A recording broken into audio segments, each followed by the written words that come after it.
The important thing is, I think Einstein is committing incest. Yeah. When he says we will marry time and space.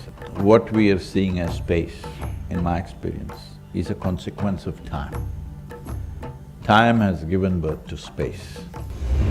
And our sense of time is essentially because of cyclical movements, otherwise we don't know time. Please, I'm not trying to be countering something, I'm just trying to define my understanding of this. From what you are saying, I see that you are nibbling at Vijnanamaya Kosha.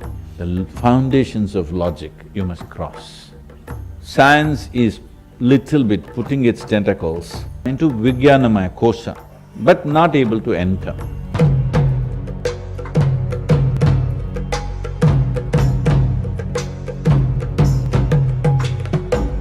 You see, what is fascinating about consciousness is that it involves the passage of time. When you say I am conscious, one can argue about what you mean by conscious. There's a distinction between the contents of consciousness, which is what I'm normally referring to when I talk about a space of consciousness, but the experience of consciousness itself. This must change. You should not say space like this. Ah, I should go like this. Thank you, yeah. Okay, so conscious, space like that, yeah. And hopefully time like this, yeah. Which means the chairman can't stop me if I… Yeah. Anyway, the point is this. What you've got to realize, in Einstein, with his theory of special relativity, he married up space and time. He realized that the world is four-dimensional, with the fourth dimension being time. And so, you as a human being, your body is like a world line in this. You imagine space and time in two dimensions. I hope I can use my hands, but you imagine space and time in two dimensions to make it simpler. You are like a line, your world line in this four-dimensional space, but is represented as two-dimensional space. But in Einstein's picture, it's called the block universe. Past, present, and future coexist. There is no time. But in your conscious experience, you think of yourself as moving through time. So if you imagine your world line as a brain, you sort of think of your consciousness as like a little bead which is traveling along that wire. That's your experience. So right now it's 10 to 5, but it'll be 5 o'clock in 10 minutes, and it was 4:45 5 minutes ago. But the point is that that does not happen in relativity theory. In relativity theory, there is no passage of time. And this is well understood. And this is why many physicists and philosophers say it is an illusion. The passage of time is an illusion. And yet we all experience it. Now, what I'm saying is that mind, the experience of consciousness, is not actually part of our current picture of physics. It's not part of relativity. And the passage, nor is passage of time really in quantum theory. Time has a different status in quantum theory. So how do you explain this? Well, the way various philosophers have explained it, including myself, is you have to say there is an extra dimension, which is an extra dimension of time, which corresponds, if you like, to mental time as opposed to physical time. And so this is why I say current physics, meaning relativity theory and quantum theory, cannot explain the experience of consciousness. But the final theory of physics, which is going to reconcile relativity and quantum theory, that has to explain consciousness, and it has to include this extra dimension. Because what I'm saying is mental time is an extra dimension. Is that okay? Right, everyone's convinced? Good. Now, but there's another feature of consciousness which is really crucial. And this is to do with what I call the specious present. This is the minimum time scale of experience. You see, when we're normal human beings, we only there's a minimum time we can experience, which is something like 1/10 of a second. You imagine my finger is a light. If I move this light around in a circle, you will see that light going round, okay? But if it goes round too fast, if it goes round more than 10 times a second, you won't see it as motion. You'll see a continuous light. Okay, so there is no time on a time scale less than 1/10 of a second, which is basically the species present. On the other hand, if this little light moves around too slowly, you won't see it moving either. That's to do with the time scale of memory. So our experience of time only extends over a really short range of times, from something like 1/10 of a second to maybe 1,000 seconds. Okay? That's what we mean by human consciousness. So this concept of the species present is a very old concept. It actually goes back to William James. It goes back more than 100 years. But even many philosophers don't talk about it. So consciousness comes with a species present. And our species present is essentially roughly, say, 1/10 of a second. Now, we as humans are very arrogant. We assume that that is the only level of consciousness in the universe. Well, at least. Not humans, No, physicists. Yeah, well, yes, yes, yeah. Okay, absolutely. Well, I suppose, exactly. When I say humans arrogantly, I don't mean all humans. I mean a certain, especially most of my scientific colleagues, would assume that we are the most important form of consciousness. Obviously not Sadhguru, probably not most of you. But the question is, therefore, this species present, I said it's 1/10 of a second, but actually it can change, and we all know it can change in certain circumstances. I expect you had the experience. You're in a crisis situation. Say you're falling off a mountain. I don't know if anyone's ever fallen off a mountain, but you know, time seems to slow down. Or maybe you're in a car accident, and the outside world, everything seems to be in slow motion. That's because your species present has sort of shrunk, and so that happens. You can have another experience, for example, where your species present expands. I know of a case of someone who was very ill, was lying in bed, and saw this flashing light at the window, and couldn't work out what it was. But it turned out this flashing light was the rising and the setting of the sun. But their species present had expanded so that it seemed to be a flashing light. It's a question of the relationship between your mental time and physical time. Now, of course, most neuroscientists would probably think that can be explained because there must be some sort of clock in time inside the brain. So, for example... one second. Yes. Because there's a lot of things, if each one of those things, if we unpack together… Absolutely, it'll be yes, good, yes. because you're saying so many things, we will… By the time we come back… No, but so are you, so it's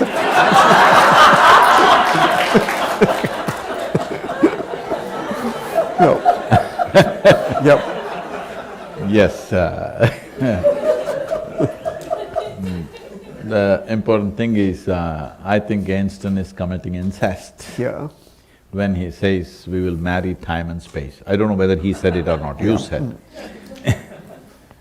Because what we are seeing as space, in my experience, is a consequence of time.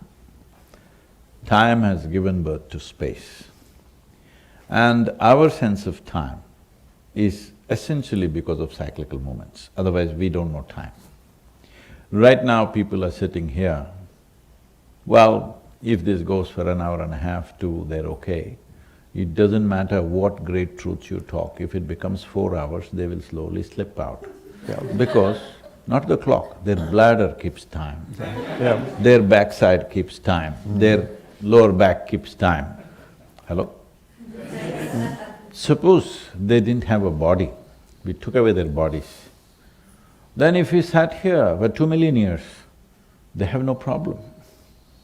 We as physical beings are a consequence of time, which is essentially cyclical movements of physical material.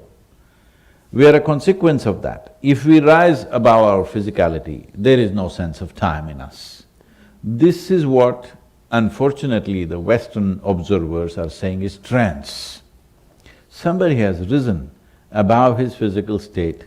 Now, he sits here, you think he's sitting here whatever number of days, but he, in his experience, he's sitting for a few moments. It's a living experience for me in my life. And there are any number of people who've gone into deeper processes where if you make them sit in a certain state, they don't know any sense of time, time just like that. So, how much impact, when I said you can either get crushed by time, or you can be trapped by time, or you can be liberated by riding the time, how deeply you're identified with your physicality, that's how much power time has over you. If you're not so physically identified, now you are a scientist, you're lot happening up there, now you go into your laboratory or wherever you go, you don't know when to eat. There are some people, their stomach tells them all the time when to eat, when to go to the bathroom, when they should go again. In the office, you will see many of them in 8 hours of work are going to the bathroom 4 to 5 times and going to eat and drink another 5 times, because completely ruled by the body. If suddenly you became more interested in something else, you don't know when to eat, when to pee, when not to do, because bodily influence on you, the power of the body is gone. Once the power of the body is gone on you, the power of time is gone on you. So if you're completely free from that, you're beyond time process. But how do we come to this? We look at human body as a construct like this. There is a physical body which is an accumulation of the food that we have eaten. This is the hardware that we built. There is a software which you're calling as a mental space, is it? I'm sorry, mental space. It's a mental body, we call that also as body. We're calling everything body, all the 5 aspects we call it as body because body means you can observe, you can learn. Space is a vague thing. So there is a mental body, there is memory and information and intelligence right across. So the mental body, this is the software. Hardware, software together can do nothing unless it's plugged into power. So the third layer, we call this as the pranamaya kosha or the energy body. So it's plugged in and these things are functioning. Most human beings live their life between physical, mental bodies. Very rarely there may be little bit of experiencing the pranic body or the energy body. The next dimension of the body is called Vijnanamaya kosha. Vijnana literally means is, jnana means to know, jnana means to know. Vijnana means it is a combination of 2 words, vishesh jnana, that means an extraordinary knowledge. Extraordinary knowledge means anything that we don't perceive through our sense perception, but we perceived it, then we call this vishesh jnana or vigyan. Today in India, the word science has been described as vigyan. Right now in school subjects, it's called vignan. Because we are saying this is extraordinary knowledge, because what your eyes could not see, your telescope saw. So we are saying you are having extraordinary knowledge, because beyond the sense perception, you extended it somehow. It doesn't matter how you extended it, somehow using a physical mechanism or using your own power of extending your eyes, somehow or the other you saw something that your eyes cannot see. So we call this Vigyan. So general science is called Vigyan in India now. So this Vijnanamaya kosha, for lack of English words, some people describe it as the etheric body. What this means is, it's a transitional body. Between physicality and non-physicality, there's a transition. So now, from what you are saying, because I'm not much of a scientist by any standards, so what I perceive is, science is little bit putting its tentacles or its, what do you call this, the cockroach things? Antenna. Antenna. You're putting your antenna into Vijnanamaya kosha, but not able to enter. The fifth layer of the body, we call it as bliss body, not because there's a bubble of bliss inside, simply because we do not know what is its nature. Because it's not physical at all, we cannot define by any word or describe it by any description. So we say bliss body because this is child's language. It is like your child sees a speaker, let's say, a speaker like this, and you say boom, boom. So in that language we are talking. When we touch it, our experience becomes so blissful. So we are saying this is bliss body. We are not saying that is the nature of that. We are saying when we touch it, we eat something and we say it's sweet. Because sweet is our experience. That is not the nature of what it is. This is our experience, so we call it bliss body. Right now, please, I am not trying to be countering something, I am just trying to define my understanding of this. From what you are saying, I see that you are nibbling at Vijnanamaya Kosha. But to cross it, if you don't come out of the other day I called it a dungeon, today I will remain into foundation. The foundations of logic you must cross, because logic can function only with two, this and that. Without that, you cannot. Now, these two things have gone till here, it needs to become like this. So somebody married time and space, that needs to happen within us. This marriage of time and space or merger of time and space can only happen if you transcend your physical nature. Otherwise, it will not go there. Here are few interesting facts about Albert Einstein. Late bloomer. Einstein's early development was atypical. He didn't speak until he was around 4 years old, and when he did, he formed full sentences in a slow and deliberate manner. This caused concern among his parents and teachers. In school, Einstein's rebellious nature against rote learning and strict discipline made him a poor fit for the rigid German educational system. He often clashed with his teachers and felt stifled by the traditional teaching methods. Patent officer worker. After completing his studies, Einstein struggled to find a teaching position. He eventually secured a job at the Swiss Patent Office in Bern in 1902. His role was to evaluate patent applications, which involved examining the feasibility of various inventions. This patent office job provided Einstein with a stable income and regular hours, allowing him ample time to pursue his scientific interests. During his tenure there, he published 4 groundbreaking papers in 1905 known as the Annus Mirabilis papers, which revolutionized modern physics. These papers covered the photoelectric effect, Brownian motion, special relativity, and the equivalence of mass and energy. Nobel Prize. Einstein's 1921 Nobel Prize in Physics was awarded for his explanation of the photoelectric effect, not for his work on relativity. His paper on the photoelectric effect provided crucial evidence for the quantum theory of light, suggesting that light is made up of discrete packets of energy called photons. This work laid the foundation of quantum mechanics, a field that describes the behavior of particles at the smallest scales and is essential to modern technology, including semiconductors and lasers. Pacifist turned advocate. Einstein was a committed pacifist during World War I, denouncing the conflict and advocating for peace. He believed that intellectuals had a moral duty to oppose war. With the rise of Adolf Hitler and the Nazis regime, Einstein's views evolved. Fearing the possibility of Nazi Germany developing atomic weapons, he signed a letter to President Franklin D. Roosevelt in 1939, urging the United States to accelerate its atomic bomb research. This letter led to the establishment of the Manhattan Project. After the war, Einstein became a vocal advocate for nuclear disarmament and international cooperation to prevent future conflicts. He worked with various organizations to promote peace and control over nuclear technology. Iconic hair. Einstein's untamed hair and informal dress sense became his trademark, contributing to his public persona as a quirky and unconventional genius. Beyond his scientific achievements, Einstein's image has become a cultural symbol of intelligence, creativity, and non-conformity. His face is one of the most recognizable in the world, and his quotes and ideas continue to inspire people across various fields. Despite his fame, Einstein was known for his modesty and sense of humor.